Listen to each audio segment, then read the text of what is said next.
പിതാവിന്റെയും പുത്രന്റെയും പരിശുദ്ധാത്മാവിന്റെയും നാമത്തിൽ ആമേൻ.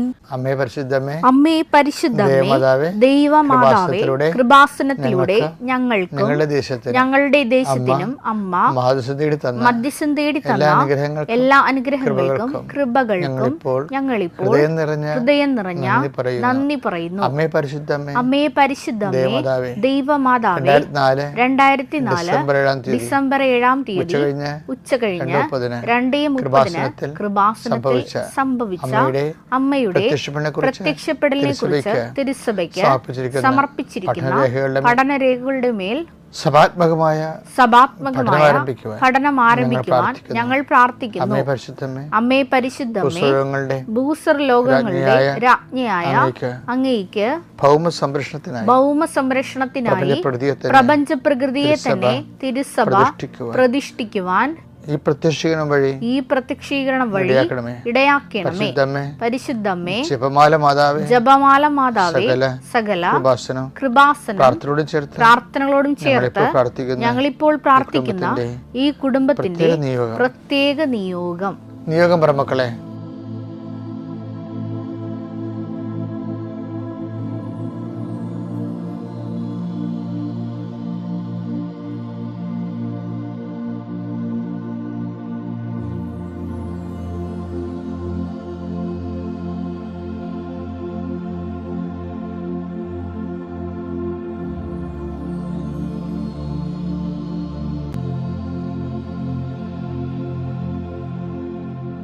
അമ്മയുടെ പ്രത്യക്ഷീകരണത്തിന്റെ ഈ അനുഗ്രഹവേളയിൽ ഞങ്ങൾക്ക് സാധിച്ചു തരുവാൻ കനിയണമേ. ആമേൻ. വിശ്വാസ പ്രമാണം. സർവശക്തനായ പിതാവും ആകാശത്തിന്റെയും ഭൂമിയുടെയും സൃഷ്ടാവുമായ ദൈവത്തിൽ ഞാൻ വിശ്വസിക്കുന്നു. അവിടുത്തെ ഏകപുത്രനും ഞങ്ങളുടെ കർത്താവുമായ ഈശോമിശിഹായിലും ഞാൻ വിശ്വസിക്കുന്നു. ഈ പുത്രൻ പരിശുദ്ധാത്മാവിനാൽ ഗർഭസ്ഥനായി കന്യകാമറിയത്തിൽ നിന്ന് പിറന്ന് പൊന്തിയോസ് പീലാത്തോസിന്റെ കാലത്ത് പീഡകൾ സഹിച്ച് കുരിശിൽ തറയ്ക്കപ്പെട്ട് മരിച്ച് അടക്കപ്പെട്ട് പാതാളങ്ങളിൽ ഇറങ്ങി മരിച്ചവരുടെ ഇടയിൽ നിന്ന് 3-ാം നാൾ ഉയർത്ത് സ്വർഗത്തിലേക്ക് എഴുന്നള്ളി സർവശക്തിയുള്ള പിതാവായ ദൈവത്തിന്റെ വലതുഭാഗത്തിരിക്കുന്നു. അവിടെ നിന്ന് ജീവിക്കുന്നവരെയും മരിച്ചവരെയും വിധിക്കുവാൻ വരുമെന്നും ഞാൻ വിശ്വസിക്കുന്നു. പരിശുദ്ധാത്മാവിലും ഞാൻ വിശ്വസിക്കുന്നു. വിശുദ്ധ കത്തോലിക്കാ സഭയിലും പുണ്യവാന്മാരുടെ ഐക്യത്തിലും പാപങ്ങളുടെ മോചനത്തിലും ശരീരത്തിന്റെ ഉയർപ്പിലും നിത്യമായ ജീവിതത്തിലും ഞാൻ വിശ്വസിക്കുന്നു. ആമേൻ. സ്വർഗ്ഗസ്ഥനായ ഞങ്ങളുടെ പിതാവേ, അങ്ങയുടെ നാമം പൂജിതമാകണമേ. അങ്ങയുടെ രാജ്യം വരണമേ. അങ്ങയുടെ തിരുമനസ് സ്വർഗത്തിലെ പോലെ ഭൂമിയിലും ആകണമേ. അന്നു വേണ്ടുന്ന ആഹാരം ഇന്ന് ഞങ്ങൾക്ക് തരണമേ.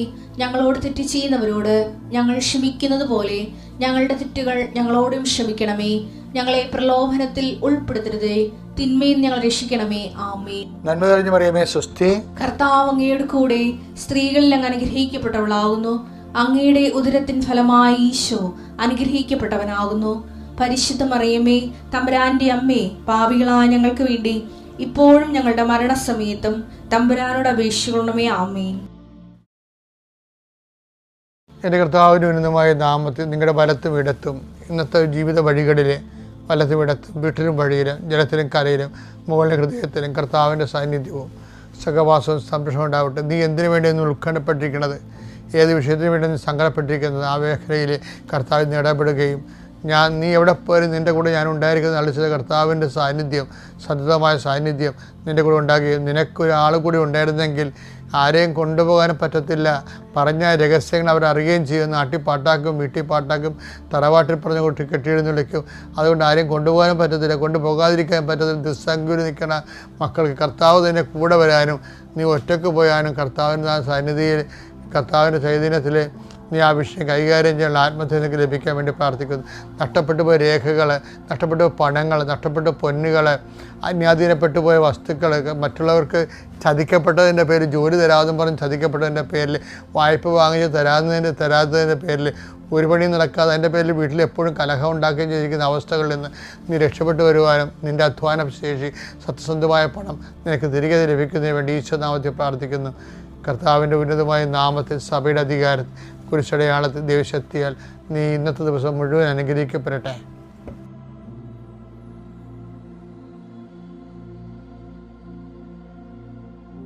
നമുക്ക് ആധ്യാത്മിക ജീവിതത്തിന് നമ്മൾ ശ്രദ്ധിക്കേണ്ട ഒരു വലിയൊരു കാര്യമുണ്ട്.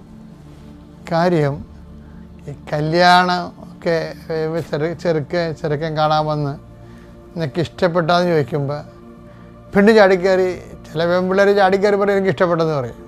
ചില ആൾക്കാർ മൗനം പാലിക്കും. അതിൻ്റെ കാര്യം എന്ന് വെച്ച് കഴിഞ്ഞാൽ ഞാനൊന്നും പറയണില്ല, മാതാക്കന്മാരുടെ തലയിൽ വെച്ച് കൊടുക്കണത്. അവർ നടത്തട്ടെ. കാര്യം അവിടെ നടത്തി ഇവൾ ഉദ്ദേശിക്കണമെന്ന് വെച്ച് കഴിഞ്ഞാൽ അവർ നടത്തി ഇപ്പം എന്തെങ്കിലും ചെറിയ ഇഷ്യൂ ഉണ്ടെങ്കിൽ ഇവർക്ക് നാളെ പെട്ടിയെടുത്ത് വരാമല്ല, നിങ്ങളല്ലേ പറഞ്ഞിട്ടല്ലേ ഞാൻ കെട്ടിയതെന്നും പറഞ്ഞിട്ട് വരാം. അപ്പോൾ അത് പാവപ്പെട്ട മാതാപിതാക്കൾ ഇവരുടെ സൂത്രം അറിയത്തില്ലല്ലോ. അതായത് ഈ മൗനത്തെക്കുറിച്ചാണ് നമ്മൾ പറയണത്. മൗനം നമുക്ക് പണ്ടത്തെ മൗനത്തിനർത്ഥം മൗന സമ്മതം എന്നാണ്. ഇന്നത്തെ മൗനത്തിൻ്റെ അർത്ഥം പണിവരണ്ടെന്ന് തന്നെയാണ്. എന്നുവെച്ചാൽ ആ സാധനം നമ്മളെ കൊണ്ട് എടുപ്പിച്ചിട്ട് അതിൻ്റെ അവരവരുടെ ഗുണഭോക്താക്കളായി മാറും. നമ്മളതിൻ്റെ ഇരകളായി മാറും, അവർ വേട്ടക്കാരായി മാറും. എനിവേ എല്ലാം അങ്ങനെയാണെന്ന് ഞാൻ പറയണില്ല. എങ്കിലും മൗനം ഒരു വല്ലാത്ത ഒരു സംഭവമാണ്. പക്ഷേ എന്താ വിഷയം എന്ന് വെച്ചാൽ ഈ മൗനത്തിന് വേറൊരു ഗുണമുണ്ട്. ദൈവത്തിനടുത്ത് ഈ അഭ്യാസം നടക്കത്തില്ല. മനുഷ്യന്മാരെയാണ് ഈ മൗനം കൊണ്ട് വേറിട്ടുന്നത്. ദൈവത്തിൻ്റെ അടുത്ത് വെച്ച് കഴിഞ്ഞാൽ റെക്കോർഡഡാണ്. മൗനം പറഞ്ഞാൽ റെക്കോർഡഡാണ്. അത് ചില മൗനം പോസിറ്റീവായിട്ട് റെക്കോർഡ് ചെയ്യാനുള്ള പോസിറ്റീവായിട്ട് റെക്കോർഡ് ചെയ്യും. ചില മൗനം നെഗറ്റീവായിട്ട് സൈലൻസ് ആക്ഷനെയാണ് ഈ മൗനം എന്ന് പറയുന്നത്. ഞാൻ ഉണ്ടാക്കിയൊന്നുമല്ല, ബൈബിളിൽ ഇങ്ങനെ വ്യാഖ്യാന പുസ്തകം ഞാൻ വായിച്ചിട്ടില്ല. പക്ഷേ ഞാൻ പറയുന്ന കാര്യം സൈലൻസ് ആക്ഷനാണ്, നിശബ്ദ പ്രവർത്തനം. ഒന്നും പറയണമെന്നില്ല, ശബ്ദമൊന്നുമില്ല അവിടെ. മർക്കോസ് 5:28. അവന്റെ വസ്ത്രത്തിൽ ഒന്ന് തൊട്ടാൽ മാത്രം മതി, ഞാൻ സുഖം പ്രാപിക്കും എന്ന് അവൾ വിചാരിച്ചു. വാക്കിൻ്റെ കസർത്തൊന്നും വേണ്ട, വിചാരം വന്നാൽ അത് പോസിറ്റീവായിട്ട് റെക്കോർഡ് ചെയ്യും. അല്ലാതെ അത് സ്വരത്തിൽ പറഞ്ഞില്ലല്ലോ, അവൻ്റെ ശബ്ദം കേട്ടില്ലല്ലോ, ഒന്നും വേണ്ട. നമ്മൾ വെറുതെ നിന്നാൽ മതി. നെഗറ്റീവാണ് വിചാരിക്കണമെങ്കിൽ അത് റെക്കോർഡായി പോകും. നമ്മൾ 2:7 എടുത്ത് മർക്കോസ് തന്നെ. എന്തുകൊണ്ടാണ് ഇവൻ ഇപ്രകാരം സംസാരിക്കുന്നത്? ഇവൻ ഈശ്വരനെ കുറിച്ച് പറയണതാണ്, നിയമജന്മാർ പറയണതാണ്. ഇവൻ ഇപ്രകാരം സംസാരിക്കുന്നത്, ഇവൻ ദൈവദൂഷണം പറയുന്നു. ദൈവത്തിനല്ലാതെ മറ്റാർക്കാണ് പാപം ക്ഷമിക്കാൻ സാധിക്കുക? അടുത്ത വചനം വായിച്ചേ. അവർ ഇപ്രകാരം വിചാരിക്കുന്നു. അവർ ഇപ്രകാരം വിചാരിക്കുന്നു എന്ന് മനസ്സിലാക്കി യേശു അവരോട് ചോദിച്ചു. അവർ ഇപ്രകാരം വിചാരിക്കുന്നു എന്ന് മനസ്സിലാക്കിയെന്ന്. അപ്പം അവർ യേശുവിനെതിരെയാണ് അവർ മനസ്സിൽ വിചാരിച്ചത്. പക്ഷേ യേശു അത് റെക്കോർഡ് ചെയ്ത്. മനസ്സിലായില്ല? ദൈവത്തിന് എതിരെ നീ വിചാരിച്ചാലും സംഭവം റെക്കോർഡായി പോകും, പറഞ്ഞ പോലെയാവും. ഇവിടെ ഈ മൗനം കൊണ്ട് പണി നടക്കത്തില്ല. നിൻ്റെ മനസ്സിലിരിപ്പ് എല്ലാം കർത്താവിൻ്റെ തിരുസൻ. അതാണ് ഈശോ പറഞ്ഞത്, മനുഷ്യരിലുള്ളത് എന്താണെന്ന് അറിയാമായിരുന്നെന്ന്. യോഹന്നാൻ 2:24-25. യേശുവാകട്ടെ അവരെ വിശ്വസിച്ചില്ല, കാരണം അവൻ അവരെ എല്ലാം അറിഞ്ഞിരുന്നു. എല്ലാവരെയും ഉള്ളിരിപ്പ് അറിയാവുന്ന മനുഷ്യനെ പറ്റി ആരുടെയും സാക്ഷ്യം അവൻ ആവശ്യമായിരുന്നില്ല. മനുഷ്യനിലുള്ളത് എന്താണെന്ന് അവൻ വ്യക്തമായി അറിഞ്ഞിരുന്നു. വ്യക്തമായി, ക്രിസ്റ്റൽ ക്ലിയർ. മനസ്സിലായില്ല? തന്നെ കേട്ടില്ലെങ്കിൽ പറയും, എൻ്റെ കൂട്ടുകാരത്തി അവൾ പള്ളിയിലെ വട്ടക്കാരുമില്ല, അവൾ കാനഡയിൽ പോയി, അല്ലെങ്കിൽ അവൾ ഇംഗ്ലണ്ടിൽ പോയി, ഞാൻ പള്ളിയിൽ നിന്ന് മാറാൻ നടക്കണം, എൻ്റെ വിസ എടുത്തില്ല. അല്ല, അപ്പോൾ നിങ്ങൾ ഉള്ളിൽ വിചാരിച്ചില്ലേ? ഇതിലെ ഒരു അക്ഷരം മിണ്ടരുത്. ചില കാര്യം കർത്താവ് ഇഷ്ടമുള്ളവർ ചെയ്യട്ടെ. അപ്പോൾ അങ്ങനെ വരുമ്പോൾ ദൈവമാണ് നിൻ്റെ ജീവിതത്തിൻ്റെ പ്രധാനമെന്ന് ദൈവത്തിന് തോന്നിയാൽ നമ്മൾ രക്ഷപ്പെട്ടു. എൻ്റെ പേര് അനീറ്റ ഫിലിപ്പ്.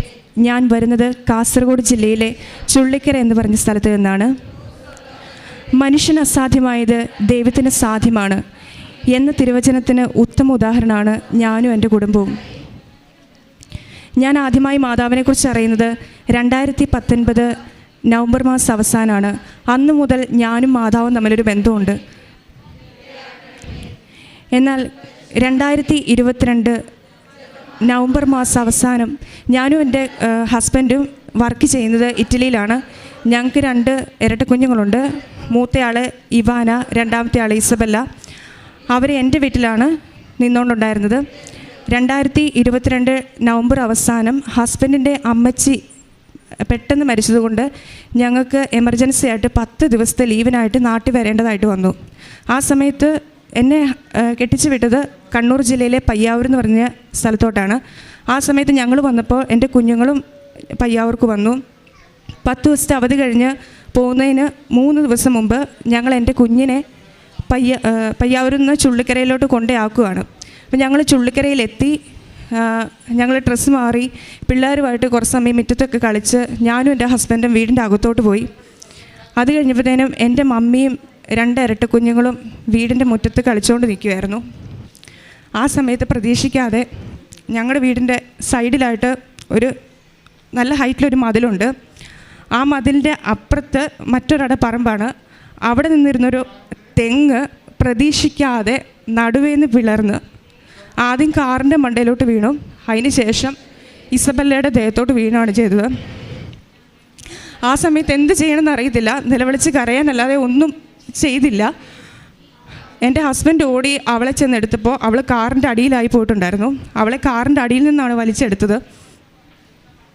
ഞാനും മമ്മിയും നിലവിളിച്ച് കരഞ്ഞു. മാതാവേ, സഞ്ചാരി മാതാവല്ലേ, കൂടുതൽ പൊക്കോണം, ഞങ്ങൾക്ക് പോകാൻ പറ്റത്തില്ലെന്ന് പറഞ്ഞ് നിലവിളിച്ച് അവിടെ നിന്ന് കരഞ്ഞു. ആ പ്രദേശത്തുള്ളവരെല്ലാം ഞങ്ങളുടെ കരച്ചിൽ കേട്ട് ഓടി വന്നു. എൻ്റെ ബ്രദറും എൻ്റെ ഹസ്ബൻഡും കൂടെ അവളെ ഞങ്ങളുടെ അടുത്തുള്ള പൂടങ്കൽ എന്ന് പറഞ്ഞുള്ള ഒരു ഗവൺമെൻറ് ഹോസ്പിറ്റലുണ്ട്, ഞങ്ങൾക്കറിയാം അവളെ അവിടെ എത്തിക്കത്തുള്ളൂ. അവളെ പെട്ടെന്ന് അവിടെ എത്തിച്ചു. ആ സമയത്ത് അവിടെ കൂടിയിരുന്ന ആൾക്കാരോടൊക്കെ ഞാൻ പറഞ്ഞു, എന്നെ അവിടെ എടുത്തൊന്ന് എത്തിക്കണം. ആ സമയത്ത് ആരും എന്നെ അവിടെ എടുത്തോട്ട് കൊണ്ടുപോകുന്നില്ല.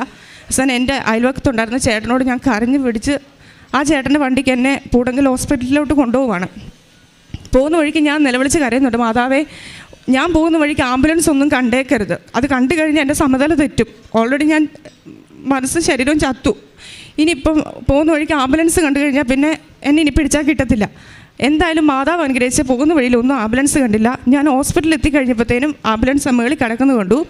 എല്ലാവരും അവിടെ കൂടിയിട്ടുണ്ട്. കാരണം ഞങ്ങളുടെ വണ്ടിക്കകത്താണ് ഇവളെ കൊണ്ടുപോയത്. ഞങ്ങളുടെ വണ്ടിയുടെ മണ്ടയിലോട്ടാണ് തെങ്ങി വീണത് ആദ്യം. ആ സമയത്ത് കാറിൻ്റെ ഗ്ലാസ്, പുറകിലത്തെ ഗ്ലാസ് ശരിക്കും അടന്നു പോയിട്ടുണ്ടായിരുന്നു. അതുകൊണ്ട് ആ കാറിൻ്റെ അകത്ത് ഗ്ലാസ്സും ഇല്ലായിരുന്നു. പിന്നെ എൻ്റെ ബ്രദർ കൊണ്ടുപോയപ്പോൾ ഫുൾ ഹോർൺ അടിച്ചിട്ടാണ് ഹോസ്പിറ്റൽ വരെ കൊണ്ടുപോയത്. അപ്പോൾ അതുകൊണ്ട് ഒത്തിരി പേര് ആ വണ്ടീനെ ഫോളോ ചെയ്ത് ഹോസ്പിറ്റലിലെത്തി. അപ്പം പിന്നെ പെട്ടെന്ന് തന്നെ സ്പ്രെഡായി, തെങ്ങ് വീണ് കൊച്ചിനെ ഹോസ്പിറ്റലിൽ കൊണ്ടുപോയിട്ടുണ്ടെന്ന് പറഞ്ഞു. അവൾക്ക് ശരിക്കും 3.25 വയസ്സേ ഉണ്ടായിരുന്നുള്ളൂ ആ സമയത്ത് അവർക്ക്. അങ്ങനെ അവിടെ ചെന്ന് ഞാൻ അവിടെ കിടന്ന് നിലവിളിച്ച് പറഞ്ഞു, എനിക്ക് അവളെ ഒന്ന് കണ്ടാൽ മതി എന്ന് പറഞ്ഞു. ആ സമയത്ത് ആരും കാണിക്കുന്നില്ല, ഡോക്ടേഴ്സൊക്കെ ഇങ്ങനെ കൂടി നിൽക്കുക.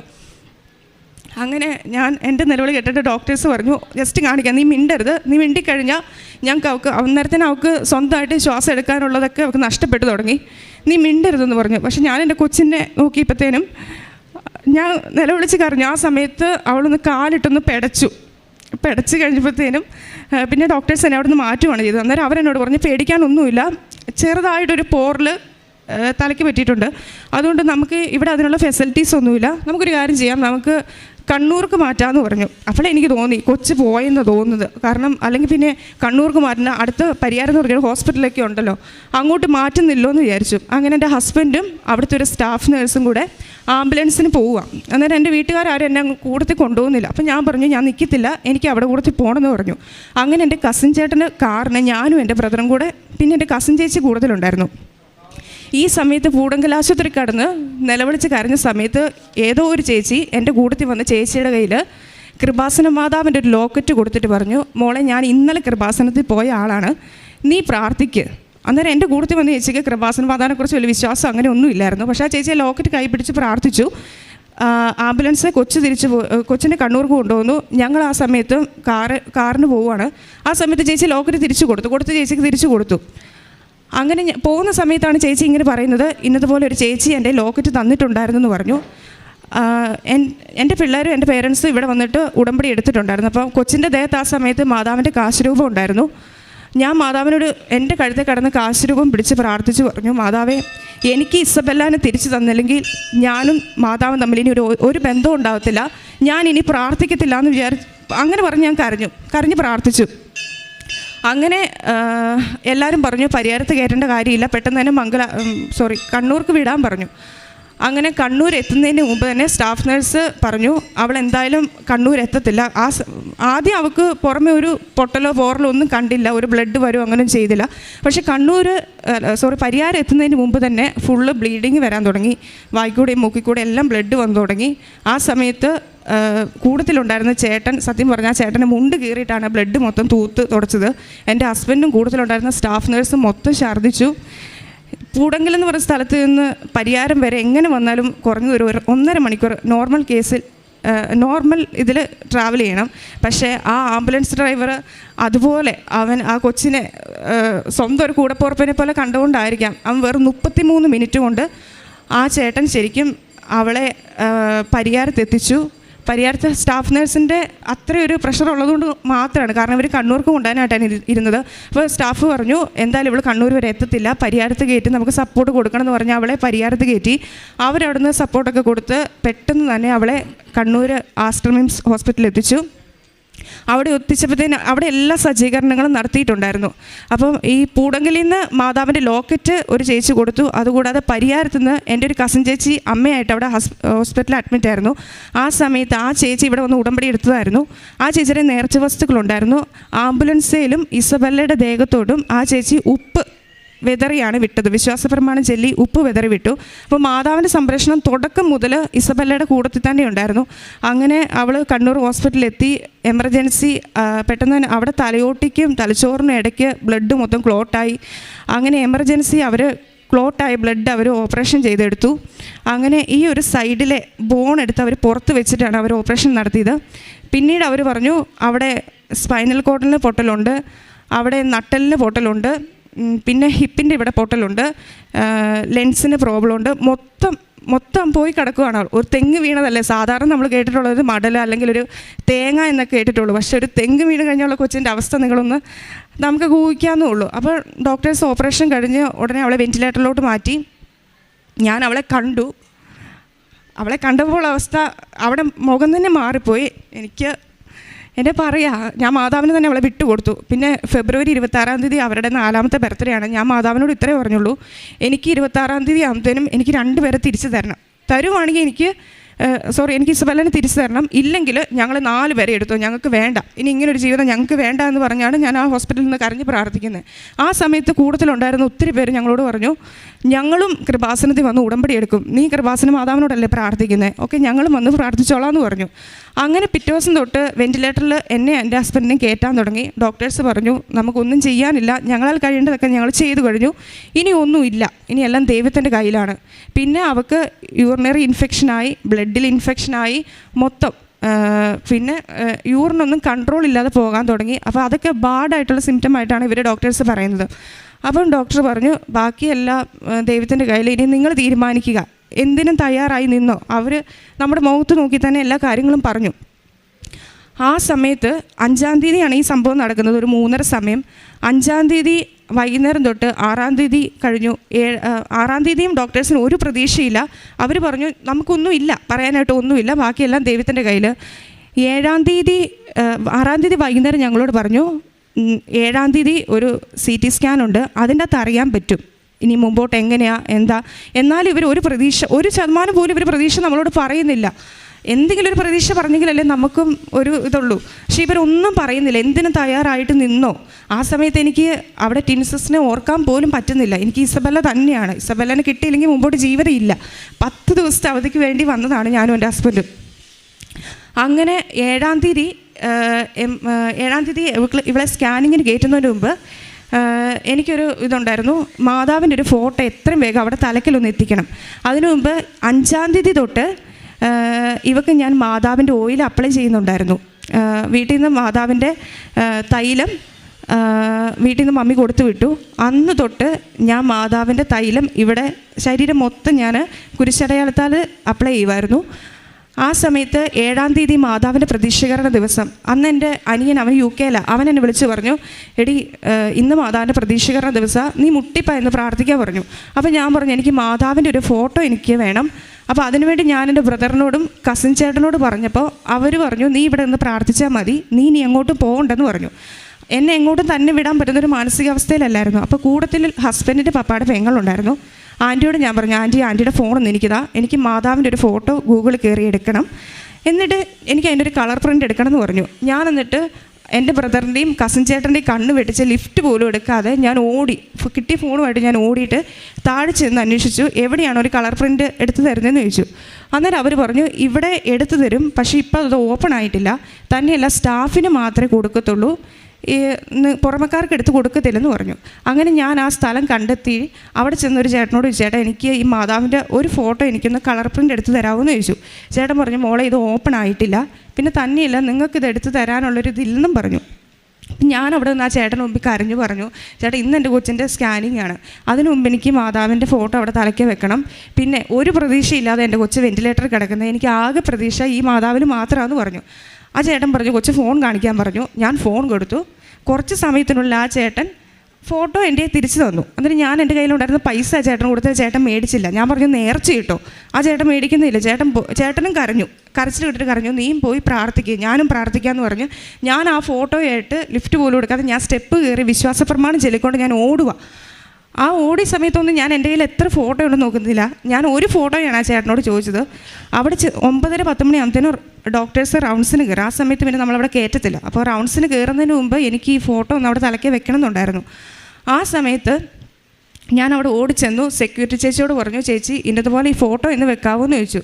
ചേച്ചി പറഞ്ഞു, കൊച്ചു തരാമെന്ന് പറഞ്ഞു. ഞാൻ വിശ്വാസപ്രമാണം പിന്നെയും ചൊല്ലി ഫോട്ടോ കൊടുത്ത് ചേച്ചി പറഞ്ഞു, മോളെ ഡോക്ടേഴ്സ് ഇസബല്ലയുടെ അടുത്താണുള്ളത്.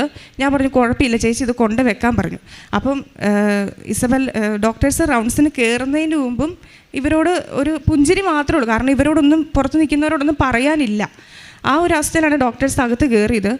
ഈ ചേച്ചി, സെക്യൂരിറ്റി ചേച്ചി ആ ഫോട്ടോ കൊണ്ടുവച്ച് ആ സ്പോട്ടിൽ, അല്ലെങ്കിൽ കുറച്ച് സമയം കഴിഞ്ഞിട്ടാണ് ഡോക്ടർമാർ പേഷ്യൻസിൻ്റെ കൂട്ടത്തിലുള്ളവരെ വിളിക്കുന്നത്. ആ സ്പോട്ടിൽ എൻ്റെ ബ്രദറിനെയും കസിൻ ചേട്ടനെയും വിളിച്ച് പറഞ്ഞു, അകത്തോട്ട് വരാൻ പറഞ്ഞു. എന്ത് മിറാക്കിളാ സംഭവിച്ചതെന്ന് അറിയത്തില്ല. അവിടെ യൂറിൻ കൺട്രോളായി. അവൾ മരുന്നിനോട് ഒന്നും റെസ്പോണ്ട് ചെയ്യുന്നില്ലായിരുന്നു. ആ സ്പോട്ടിൽ അവൾ മരുന്നിനോട് റെസ്പോണ്ട് ചെയ്യാൻ തുടങ്ങി. പിന്നെ തലയിലെ നീര്, അതൊരു മരുന്ന് വെച്ച് അവർക്ക് ഒരു പരിധി വരെ അവർക്ക് കൺട്രോൾ ചെയ്യാൻ പറ്റത്തുണ്ടായിരുന്നുള്ളൂ. പക്ഷേ അത് നമുക്ക് പേടിക്കത്തക്ക രീതിയിൽ ആ നീരായിട്ടില്ല. അതൊക്കെ ഒരു സ്റ്റേബിളായിട്ട് തന്നെ നിൽക്കുവാന്ന് പറഞ്ഞു.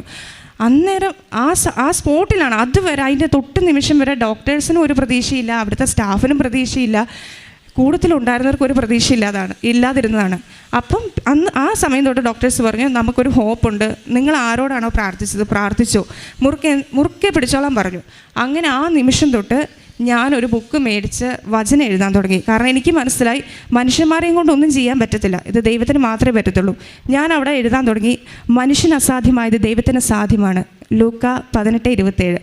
അത് ഞാൻ ഈ PIC റൂമിൻ്റെ മുമ്പിലിരുന്ന് ആരെയും ഒന്നും ശ്രദ്ധിക്കുന്നില്ല, ഞാൻ കണ്ടിന്യൂസ് ആയിട്ടിരുന്ന് എഴുതിക്കൊണ്ട് തന്നെ ഇരുന്നു.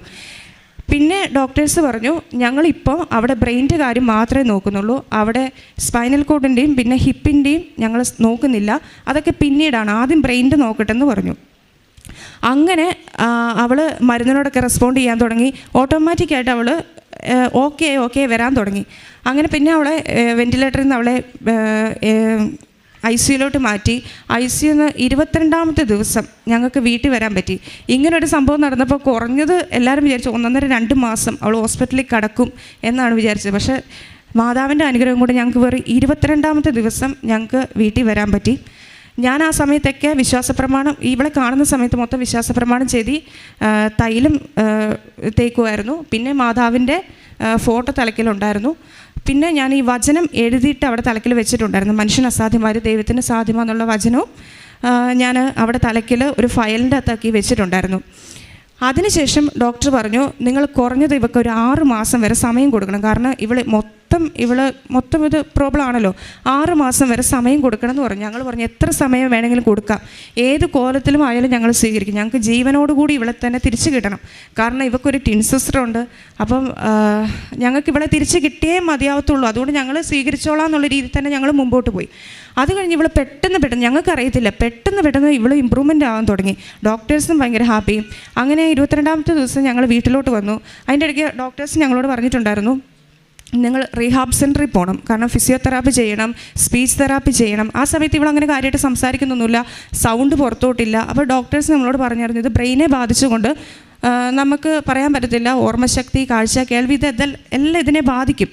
അപ്പോൾ ഇതിനൊക്കെ നിങ്ങൾ സമയം കൊടുക്കണം എന്നൊക്കെ പറഞ്ഞു. പക്ഷേ ഇവള് എന്നാ പറയുക, പെട്ടെന്ന് ഇതിൻ്റെ അകത്തു നിന്നൊക്കെ ഇമ്പ്രൂവ്മെൻ്റ് ആയി. പിന്നെ ഇവിടെ ഡോക്ടർ പറഞ്ഞത് നിങ്ങൾ ഹോസ്പിറ്റലിൽ തന്നെ റീഹാബ് സെൻറ്ററിൽ പോകണം എന്നാണ് പറഞ്ഞത്. അപ്പോൾ ഞാനിങ്ങനെ പറഞ്ഞു, ഡോക്ടറെ അവൾക്കൊരു ടിൻ സിസ്റ്റർ ഉണ്ടല്ലോ, അപ്പം ഞങ്ങൾ ഒരാഴ്ച ഒന്ന് വെയിറ്റ് ചെയ്യട്ടെ, അവളുമായിട്ടൊന്ന് മിങ്കിൾ ചെയ്ത് നോക്കിയതിന് ശേഷം ഞങ്ങൾ പോകാമെന്ന് പറഞ്ഞു. അങ്ങനെ ഇവൾ വീട്ടിൽ ചെന്ന് ഇവാന, അവിടെ ട്വിൻ സിസ്റ്റർ ഇവളുമായിട്ട് ഭയങ്കരമായിട്ട് എന്നാ പറയുക, അവളെ കെയർ ചെയ്യുന്നു, അവളെയും കൊണ്ട് സംസാരിപ്പിക്കുന്നു. എന്നെക്കഴിഞ്ഞും ഒരു പക്ഷേ ബന്ധം അവർ തമ്മിലായതുകൊണ്ടായിരിക്കാം അവളിലൂടെ ഇവൾ ഒത്തിരി ഇമ്പ്രൂവ്മെൻ്റ് ആയി. അതിനുശേഷം ഞങ്ങൾ ഒരാഴ്ചയ്ക്ക് ശേഷം ഞങ്ങൾ വയനാട്ടിലുള്ള ഒരു റീഹാബ് സെൻറ്ററിൽ ചെന്നു. അവിടെ ചെന്നപ്പോൾ ഡോക്ടർ പറഞ്ഞു, നിങ്ങൾ ഇവിടെ നിന്ന് ട്രീറ്റ്മെൻറ്റ് ചെയ്യാൻ മാത്രം പ്രോബ്ലം ഒന്നും ഞങ്ങൾ കാണുന്നില്ല. പിന്നെ ഇവക്ക് ഓപ്പറേഷൻ കഴിഞ്ഞ ശേഷം പ്ലാസ്റ്റർ ഇട്ടിട്ടുണ്ടായിരുന്നു. ആ പ്ലാസ്റ്ററൊക്കെ ഒരാഴ്ച കൊണ്ട് ഇവൾ പൊട്ടിച്ച് കളഞ്ഞു നടന്നിട്ട്. കാരണം ഇവർ തമ്മിൽ അങ്ങോട്ടും ഇങ്ങോട്ടും ഓടിച്ചാടിയും കളിച്ച് ഒരാഴ്ച കൊണ്ട് ആ പ്ലാസ്റ്ററൊക്കെ പൊട്ടിച്ച് കളഞ്ഞു. അതൊക്കെ ഞങ്ങൾക്ക് റിമൂവ് ചെയ്യേണ്ടതായിട്ട് വന്നു. അങ്ങനെ പിന്നീടെല്ലാം ഇവക്ക് എല്ലാ കാര്യത്തിലും ഇവർക്ക് ഇമ്പ്രൂവ്മെൻ്റ് ആകാൻ തുടങ്ങി. ഇവർക്ക് ഓർമ്മശക്തി, ഞങ്ങൾക്ക് അതൊക്കെ പേടിയായിരുന്നു. ഇവർക്ക് ഒരു ഓർമ്മക്കുറവില്ല, സ്പീച്ചിന് കുഴപ്പമില്ല. പിന്നെ അവിടെ മൂവ്മെൻറ്റ്സ്, കൈകാലുകളെല്ലാം മൂവ് ചെയ്യുന്നുണ്ടായിരുന്നു. ആ കാര്യത്തിലൊന്നും ഒരു കുഴപ്പമില്ലായിരുന്നു. അങ്ങനെ ഇവൾ 1 മാസം കൊണ്ട് ഏകദേശം ഇവൾ ഓക്കെ ആയെന്ന് തന്നെ പറയാം. അതിൻ്റെ ഇടയ്ക്ക് ഇവൾ ഈ വീട്ടിൽ വന്നതിന് ശേഷം ഈ തലയ്ക്ക് നീരുള്ളത് കൊണ്ട് നമ്മളിച്ചിരി സപ്പോർട്ട് കൊടുക്കണമായിരുന്നു. തല ഇങ്ങനെ ചെരിഞ്ഞൊക്കെ പോകുന്നുണ്ട്. അപ്പോൾ ഇവൾ കൂടുതൽ സമയം ഞങ്ങൾ കടത്തുമായിരുന്നു കട്ടില്ല. അപ്പോൾ ഒരു ദിവസം ഒരാഴ്ചയ്ക്ക് ശേഷം ഇവൾ രാത്രി കിടക്കുന്ന സമയത്ത് എൻ്റെ മമ്മിയോട് പറഞ്ഞു, അമ്മാമ്മേ എൻ്റെ അടുത്ത് കൃപാസന മാതാവ് വന്നെന്ന് പറഞ്ഞു. അപ്പോൾ കാര്യം ഇവർ കൃപാസനത്തിൽ വന്നിട്ടുണ്ട്, ഇപ്പോഴും കൃപാസന മാതാവിനോട് പ്രാർത്ഥിക്കുന്നതാണ്. ഇത്രയും ഇഞ്ചറി പറ്റിയൊരു കുഞ്ഞാണ്. കാരണം ബ്രെയിനെ ബാധിച്ചു, തലയോട്ടിക്ക് പൊട്ടൽ, ഇതെല്ലാം ബാധിച്ച കുഞ്ഞ് ഇങ്ങോട്ട് പറയാണ്, അമ്മാമ്മേ എൻ്റെ അടുത്ത് ആശുപത്രി വെച്ച് കൃപാസന മാതാവ് വന്നെന്ന് പറഞ്ഞു. അപ്പോൾ ആ സമയത്ത് മമ്മി ഞങ്ങളെല്ലാവരും വിളിച്ചു, ദേ കൊച്ചി കൃപാസന മാതാവിനെ കണ്ടെന്നാണ് പറയുന്നതെന്ന് പറഞ്ഞു. അങ്ങനെ ഞങ്ങളെല്ലാം വന്നപ്പോൾ മമ്മി അവളോട് ചോദിച്ചു, ഇസബെല്ല മാതാവ് എങ്ങനെയാണ് വന്നതെന്ന് ചോദിച്ചു. അപ്പോൾ അവൾ പറഞ്ഞു, മാതാവ് കടലിൻ്റെ മേളിൽ കൂടെ വന്നതെന്ന് പറഞ്ഞു. അന്നേരമാണ് വീട്ടിലുള്ള ഫോട്ടോ ഞങ്ങൾ നോക്കുമ്പോൾ നേരാണ്, മാതാവിൻ്റെ പിറകെ തിരമാല ഇങ്ങനെ അടിക്കുന്നൊരിതുണ്ടല്ലോ. അപ്പം ഞങ്ങൾക്കത് ഭയങ്കര വിശ്വാസമായി. അപ്പം മമ്മി ചുമ്മാ ചോദിച്ചു, മാതാവിൻ്റെ കയ്യിൽ എന്നതാ ഉണ്ടായിരുന്നതെന്ന് ചോദിച്ചു. അന്നേരം അവൾ പറഞ്ഞു, ആ 3.25 വയസ്സുകാരത്തി കുഞ്ഞാന്ന് പറഞ്ഞു. അവൾ പറയാം ഭൂമി എന്നാണ് പറഞ്ഞത്. ഞങ്ങൾ പറഞ്ഞു കൊടുത്തിട്ടില്ല, അവൾ ഭൂമി എന്നൊരു വാക്ക് പറഞ്ഞു. ഞങ്ങൾക്ക് അന്നേരം ഭയങ്കര വിശ്വാസമായി, ഇത് മാതാവ് ഇടപെട്ട കുഞ്ഞ്. അറിയാം, കാരണം ഡോക്ടേഴ്സിന് ഒരു പ്രതീക്ഷയില്ലാതെ പോയ കുഞ്ഞാണ്. ആ കുഞ്ഞിനെയാണ് മാതാവ് തിരിച്ചു തന്നെന്ന് എല്ലാവർക്കും അറിയാം. അപ്പോൾ ഇവൾ ഇങ്ങോട്ട് ഈ കാര്യം പറയുമ്പോൾ ഞങ്ങൾക്ക് പൂർണ്ണ വിശ്വാസമായി, കൃപാസന മാതാവ് അവിടെ അടുത്ത് വന്നിട്ടുണ്ടെന്ന് തന്നെ. അതുപോലെ തന്നെ മമ്മി ചോദിച്ചു, അന്നേരം വേറെ ആരാ ഇസബെല്ല വന്നതെന്ന് ചോദിച്ചപ്പോൾ അവൾ പറഞ്ഞു, ഈശോയും വന്നുവെന്ന് പറഞ്ഞു. അപ്പോൾ ഞങ്ങൾ ചോദിച്ചു, അപ്പോൾ ഈശോ എങ്ങനെ വന്നു, ഈശോ എന്നതാ ഈശോയുടെ കയ്യിലുണ്ടായിരുന്നെന്ന് ചോദിച്ചു. അപ്പോൾ അവൾ തന്നെ ഇങ്ങനെ കാണിച്ചു. ഇതിൻ്റെ അകത്ത് ഒരു കള്ളത്തരവും ഇല്ല കേട്ടോ. ഞാനിവിടെ സാക്ഷ്യം പറയാനായിട്ട് ഇങ്ങനെ ഉണ്ടാക്കി പറയുന്നൊന്നുമല്ല. എൻ്റെ കുഞ്ഞിൻ്റെ ഇതിൽ ഞാൻ സത്യമാണ് പറയുന്നത്. അവൾ കൃപാസന മാതാവിനെ കണ്ടെന്നും പറഞ്ഞു, കടലിൻ്റെ മേളിൽ കൂടെ വന്നതെന്നും പറഞ്ഞു, മാതാവിൻ്റെ കയ്യിൽ ഭൂമിയായിരുന്നെന്നും പറഞ്ഞു, ഈശോ വന്നു, ഈശോ അവളെ ഇങ്ങനെ കാണിച്ചെന്നും പറഞ്ഞു. ഇത്രയും പറഞ്ഞു. പിന്നീട് ഇവിടെ ഇമ്പ്രൂവ്മെൻറ്റ്. അപ്പോൾ ഇപ്പോൾ എല്ലാവരും ഞങ്ങളോട് ചോദിക്കുന്നത് ഇസബെല്ല കണ്ണു തുറക്കുന്നുണ്ടോ, ഇസബെല്ല നടക്കുന്നുണ്ടോ എന്ന്. കാരണം അതായിരുന്നു അവിടെ സിറ്റുവേഷൻ. പക്ഷേ മാതാവിലൂടെ അവൾക്ക് മൊത്തത്തിൽ അവളിപ്പം ഡാൻസ് കളിക്കുന്നു, പാട്ട് പാടുന്നു, എല്ലാവരും തിരിച്ചറിയുന്നു. ഞങ്ങൾക്കറിയത്തില്ല എന്താ അവിടെ സംഭവിച്ചതെന്ന് അറിയത്തില്ല. ആ ഒരു ഫോട്ടോ വെച്ചപ്പോൾ തൊട്ടാണ് ഇവൾക്ക് ഇത്രയും വലിയ ഇമ്പ്രൂവ്മെൻറ്റ് കാര്യങ്ങളൊക്കെ വന്നു തുടങ്ങിയത്. ഞാനും എൻ്റെ കുടുംബവും മാതാവിന് നിത്യസാക്ഷിയായിട്ട് ജീവിക്കും. അതോടൊപ്പം തന്നെ ആ സമയം മുതൽ ഞങ്ങളെ ബുദ്ധിമുട്ടിക്കാത്ത രീതിയിൽ ഞങ്ങളുടെ ഇടവക പള്ളിയിലെ വികാരിയച്ഛൻ പറഞ്ഞു, ആ വീട്ടുകാരെ നിങ്ങൾ വിളിച്ച് ബുദ്ധിമുട്ടിക്കരുത്. പ്രത്യേകിച്ച് ഞങ്ങളുടെ ഇടവപ്പള്ളിയിലെ വികാരി അച്ഛൻ, ബഹുമാനപ്പെട്ട സിസ്റ്റേഴ്സ് ഞങ്ങൾക്ക് വേണ്ടി സപ്പോർട്ട് ചെയ്തു. ആ സമയത്ത് ഞങ്ങളുടെ കയ്യിലൊന്നും ഒത്തിരി ക്യാഷൊന്നും ഇല്ലായിരുന്നു. ആ സമയത്തൊക്കെ എവിടെ നിന്നാ ക്യാഷ് മാതാവ് അറേഞ്ച് ചെയ്തെന്ന് അറിയത്തില്ല. എല്ലാവരും ചോദിച്ചു, നിങ്ങൾക്ക് 1 കോടി രൂപയായോ എന്നൊക്കെ ചോദിച്ചു ഹോസ്പിറ്റലിൽ. സത്യം പറഞ്ഞാൽ 15 ലക്ഷം രൂപ പോലും ആയിട്ടില്ല. കാരണം നമ്മൾ അതിൽ കൂടെയാണ് പ്രതീക്ഷിച്ചത്. പക്ഷെ അത്ര ഒന്നും ആക്കാതെ നമുക്ക് താങ്ങാൻ കഴിയുന്ന രീതിയിൽ ഒത്തിരി പേര്, ഞങ്ങൾ പോലും അറിയാത്ത ആൾക്കാരാണ് ഞങ്ങളെ സഹായിച്ചത്. അതുപോലെ തന്നെ ഞങ്ങൾ പോലും അറിയാത്ത ആൾക്കാർ, വിദേശത്തും സ്വദേശത്തും ഉള്ളവർ പ്രാർത്ഥനാ ഗ്രൂപ്പുകൾ ക്രിയേറ്റ് ചെയ്ത് പ്രാർത്ഥിച്ചു. ഞങ്ങൾക്കറിയത്തില്ല എവിടെ നിന്നൊക്കെ വേണ്ടിയാ ഇസബെല്ലയ്ക്ക് വേണ്ടി പ്രാർത്ഥിച്ചതെന്നും. ആ ഒരു സമയത്ത് ഇസബെല്ല എന്നുള്ള പേരായിരുന്നു ഈശോയുടെ മുമ്പിൽ ഏറ്റവും കൂടുതൽ എത്തിയിട്ടുണ്ടായിരുന്നത്. ഈശോ ഞങ്ങൾക്ക് പോയ കൊച്ചിനെ എല്ലാവരും മേടിച്ച് തിരിച്ചു തന്നു തന്നെ പറയാം. തിരുക്കുമാരനും മാതാവിനും കോടാനുകോടി നന്ദി. ചക്കരയുമ്മ.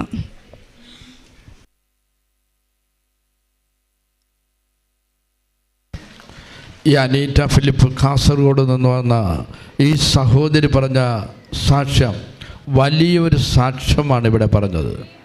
തൻ്റെ 2 ഇരട്ടക്കുട്ടികളിൽ ഒരു കുട്ടി അത് ഇവർ 3.25 വയസ്സുള്ള ഈ കുട്ടിക്ക് അതിൻ്റെ പേര് ഇസബല്ല എന്നാണ്.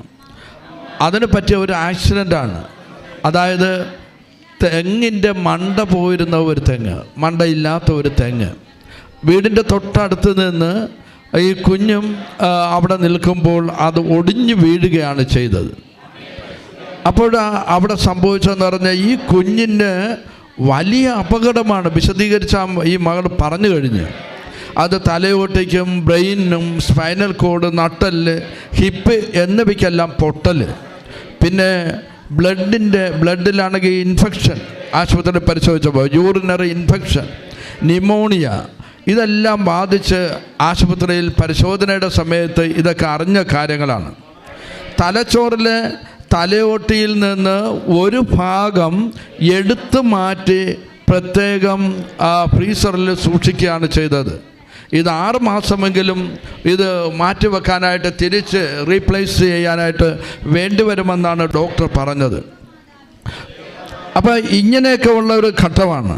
അപ്പോഴാണ് ഇവിടെ ഈ ഹോസ്പിറ്റലിൽ ഇങ്ങനെ വല്ലാത്ത മരണത്തോട് മല്ലടിച്ച് കിടക്കുന്ന കുട്ടി, ഡോക്ടർമാർ പറഞ്ഞതെന്ന് പറയുന്നത് യാതൊരു ഹോപ്പുമില്ല, യാതൊരു ഹോപ്പുമില്ല ഈ കുഞ്ഞിൻ്റെ ഈ അവസ്ഥയിൽ. അത് ഇതിൻ്റെ ഇടയ്ക്കെന്ന് പറഞ്ഞ ബ്രെയിനിൻ്റെയും അതുപോലെ തന്നെ ഇതിൻ്റെ ഇടയ്ക്ക് നിന്നുള്ള ബ്ലീഡിങ് വരുന്നുണ്ട്, സ്കള്ളിൻ്റെയും തലച്ചോറിൻ്റെ ഇടയ്ക്ക് നിന്നുള്ള ബ്ലീഡിങ് ഉണ്ടാകുന്നുണ്ട്. ഇതെല്ലാം എന്ന് പറയുന്നത് ഈ കുഞ്ഞ് ഒരിക്കലും രക്ഷപ്പെടാൻ സാധ്യതയില്ലെന്നുള്ള ഒരു പ്രത്യാശയില്ലാത്ത ഒരു മറുപടിയാണ് ഡോക്ടർമാരിൽ നിന്ന് വന്നത്.